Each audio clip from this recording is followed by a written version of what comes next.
যারা সম্পূর্ণ বিনামূল্যে সরকারিভাবে ওরাল কলেরা টিকাদানের ক্যাম্পেইনে আবেদন করতে চান, আজকের এই ভিডিওটি তাদের জন্য। আজকের এই ভিডিওতে আমি দেখাবো আপনি কিভাবে ঘরে বসেই এই কলেরা ভ্যাকসিনের জন্য অনলাইনে আবেদন করবেন এবং ভ্যাকসিন নেবেন।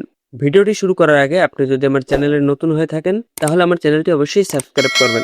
ভিডিওটি শুরু করার আগে আমি বলে রাখি কারা কারা এই কলেরা ভ্যাকসিন দিতে পারবেন কিংবা কারা কারা অংশগ্রহণ করতে পারবেন। যাদের বয়স 1 বছর বা তার থেকে বেশি এরকম যে কোনো ছেলে মেয়ে পুরুষ মহিলা সবাই এই কলেরা টিকাদানে আবেদন করতে পারবেন এবং এই ভ্যাকসিন নিতে পারবেন, শুধুমাত্র গর্ভবতী মহিলা ছাড়া। গর্ভবতী মহিলা এবং যাদের বয়স 1 বছরের কম এই ব্যতীত সকল পুরুষ মহিলা এই ক্যাম্পেইনে অংশগ্রহণ করতে পারবেন। তো এটার জন্য অনলাইনে আবেদন করতে হলে আপনাকে সর্বপ্রথম যে কোনো একটি ব্রাউজারে চলে যেতে হবে আপনার মোবাইল অথবা কম্পিউটার থেকে।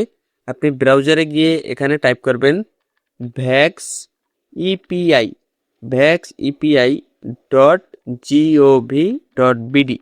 এটা লিখে যদি আপনি এন্টার বা গোতে ক্লিক করেন তাহলে সেই কাঙ্ক্ষিত ওয়েবসাইটটি চলে আসবে। এখান থেকে সর্বপ্রথম আপনার কাজ হচ্ছে নিবন্ধন করুন, এই বাটনে ক্লিক করতে হবে।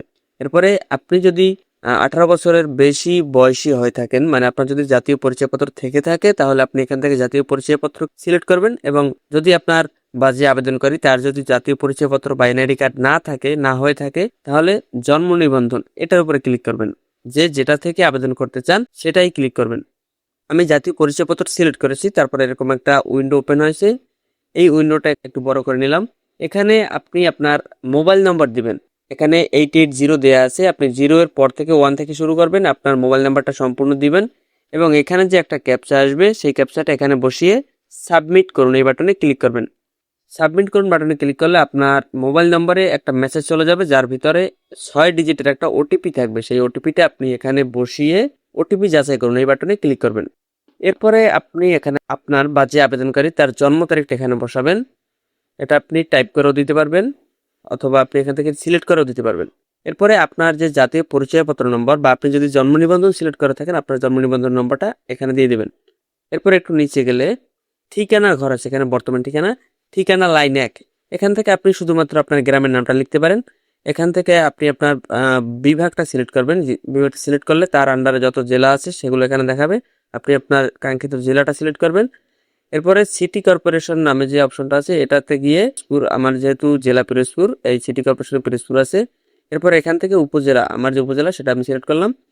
এরপরে একটা পাসওয়ার্ড এখানে আপনাকে তৈরি করতে হবে। এটা পুরনো কোনো পাসওয়ার্ড না, বা কেউ ভাববেন না এই পাসওয়ার্ড আমি কোথায় পাবো। এখানে আপনাকে নতুন একটা পাসওয়ার্ড দিতে হবে, যে পাসওয়ার্ডটা এই অ্যাকাউন্টে হবে। আপনি এই পাসওয়ার্ড দিয়ে পরবর্তীতে এই অ্যাকাউন্টে লগ ইন করতে পারবেন।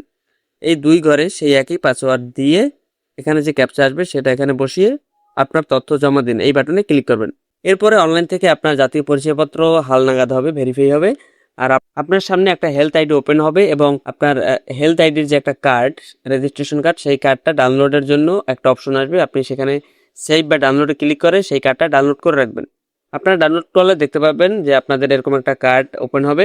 আপনার এলাকায় যদি এই ক্যাম্পেইন অ্যাভেলেবেল হয় তাহলে এখানে আপনার কেন্দ্রের তালিকা আসবে, সেখান থেকে আপনি কেন্দ্র সিলেক্ট করে আপনি এই ভ্যাকসিনটা নিতে পারবেন। তো আমার এলাকায় যেহেতু এই ক্যাম্পেইন এখনো অ্যাভেলেবেল নাই, যে নিচে লেখা আছে এই ক্যাম্পেইনে আপনার এলাকায় প্রযোজ্য নয়, মানে এই ক্যাম্পেইনটা এখন আমার এলাকায় চলতেছে না, এই জন্য এটা আমি এখন নিতে পারবো না। কোন কোন এলাকায় নেওয়া যাবে এটা আপনি এখান থেকে চেক করে নিতে পারবেন স্ক্রল করে। তো আজকের ভিডিওটা এই পর্যন্ত। ভিডিওটা যদি আপনার উপকারে আসে তাহলে অবশ্যই একটি লাইক করবেন এবং কমেন্ট করে জানাবেন কোনো অসুবিধা আছে কিনা বুঝতে। যদি বুঝতে কোনো অসুবিধা থাকে আমি কমেন্টে রিপ্লাই দিয়ে অবশ্যই বুঝিয়ে দেওয়ার চেষ্টা করব। আর ভিডিওটা অবশ্যই শেয়ার করবেন আপনার বন্ধুদের মাঝে, আপনার পরিচিতদের মাঝে, তাদেরকে দেখার সুযোগ করে দিবেন। আমি সকলকে ধন্যবাদ দিয়ে ভিডিওটা এখানে শেষ করছি।